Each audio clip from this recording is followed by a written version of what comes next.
that was mixed and edited versus an 800-word story for the reader versus a 2-minute story for ABC are totally different.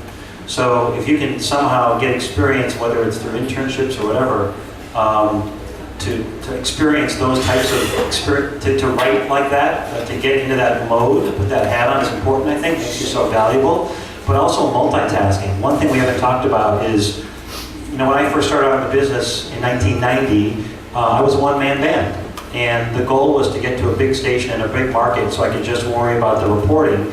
And now we've kind of gone back to square one, where I'm shooting my own videos for my blog twice a week.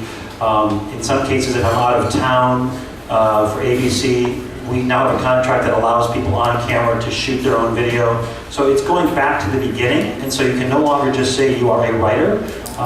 If you do want to write for money, I think you do have to be able to do a couple of different things. You have to be able to shoot, you have to be able to edit, and you have to be able to write. So those are really important things to know about these days. Yeah, he's absolutely right. You have to have multiple skill sets. I would just kind of add on what you're saying. Like, I remember writing book reviews that were rejected all the time as well. And to this day, I still am the worst writer in the world. And if it wasn't for Mairead Case, who some of you should Google, Mairead like parade. She's one of the godsends in Chicago for editing. But yeah, I mean, really you should look for a good editor. If you're a writer, you should find someone to help edit what you're doing and keep in mind your voice. So I'm interested in hearing, especially from David and Julia, regarding the near future of food and in your publications. When you guys sit down and you have your editorial meetings and you're talking about moving forward, what you need to do more of, what's something that comes up. I know with Tasting Table, we're always talking about integrating more forms of media. So we've developed a slideshow tool, we've started to dabble in video. We're always also talking about different slants and different templates and rubrics, and really trying to kind of keep pushing our own self-imposed boundaries. So with you guys, because you're at weekly publications, I'm curious in hearing, are you guys talking about how you need to forge ahead in multimedia? Are you talking about how you need to do more behind the scenes stuff? Like, what is it that is your immediate future?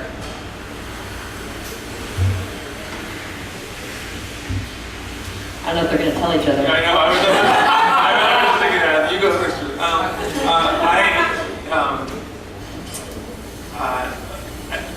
I don't know that I don't have like a 6-month plan or like a 2-year plan for like where things are going. I guess I will say that the thing that I struggle with on a weekly basis is how much long form writing put in a section as opposed to blurby, visually driven stories. There's a story in this week that's just like, it's basically 4 pictures of sandwiches and like 25 words of text under each picture. And I think that when people get time allocated, or like any kind of consumer service driven publication, they want kind of stuff to flip through that's like very easily digestible, and sometimes it can get confused or maybe overwhelmed. Maybe the magazine section, you see a lot of text. I mean, we're not the Chicago Reader, so that's not who we are. And I also think people are just kind of, unfortunately, in my opinion,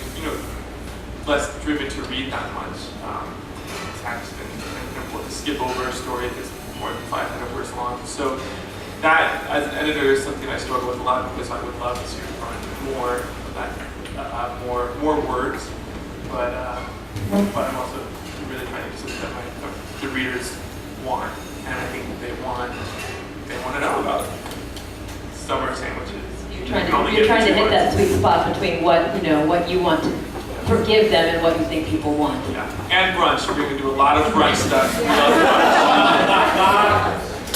brunch.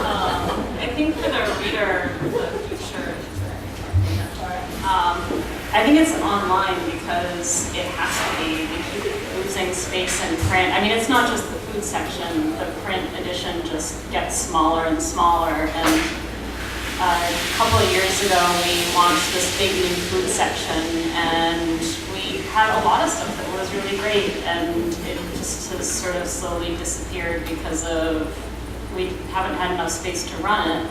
And so don't have enough space because you don't have enough advertising to pay for the space. That's how a print publication budgets itself, is that there's a certain amount of ads.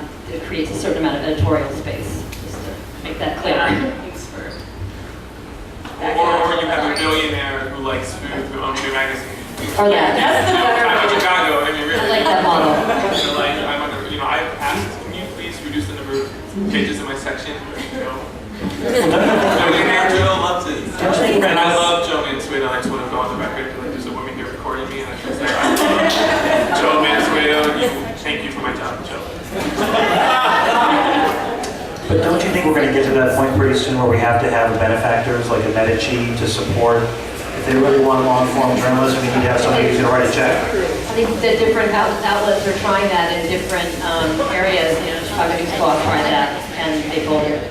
Yeah. Well, that's the idea. That's the idea behind the Chicago one too, which published its first attempt earlier this year, is to be an outlet for long-form journalism, and one that's set up as a nonprofit. So it's relying completely on benefactors and donations, and is having a hard time in part because the donation culture here is a bit lower, just in terms of amounts of money. I mean, it costs less to be on the board of the MCA here than it does to be on the board of MoMA in New York. People aren't comfortable or used to spending as much money and being benefactors for these cultural things. But I think long-form journalism, there are a couple examples of Chicago and like publications around the world that have as their mission statement the last bastion of long-form, reasonably paid journalism, which is interesting. Yeah, well, what Steve was saying, like, when I was saying the reader, like, the future may be online, the problem with that is no one's figured out how to make that profitable. So we can't run as much in print as we'd like to because we don't have the ads to support it. So we put it online, which is great because like we want to do that, and there's unlimited space online, but I don't think anyone's really figured out how to make online really profitable, at least for this kind of thing. And in terms of where we're headed, I was at this, in Aspen, at the Food and Wine Festival. One of the guys on one of my panels was from Google and Zagat. And he has already seen this happening in Europe and Asia, where everything is on your phone. Of course, we're all on our phones all the time. And I think I just finished investing in a website, which cost me money. And now I'm thinking, I'm already behind the curve, I need an app. Because everybody is going to get information from their phones. And so online is great, and it makes a lot of sense. But we really need to be on iPhone apps. We need to be portable, iPads. I mean, my wife reads Vanity Fair on the iPad. She doesn't even get the magazine now. So I kind of feel like if you want to be relevant and get read, you're going to have to figure out a way to get on a portable device. I think what's going to happen is that a very specialized audience, consumers, will work through digital subscription. Unfortunately, pay will go down. You will exploit these up-and-coming bloggers who are hot for the month or the year. They'll do some stuff for free to get their byline out there. And you'll constantly recycle through these kids who become bitter and confused over time. I think we're going to take some questions. Things are dark in Bridgeport.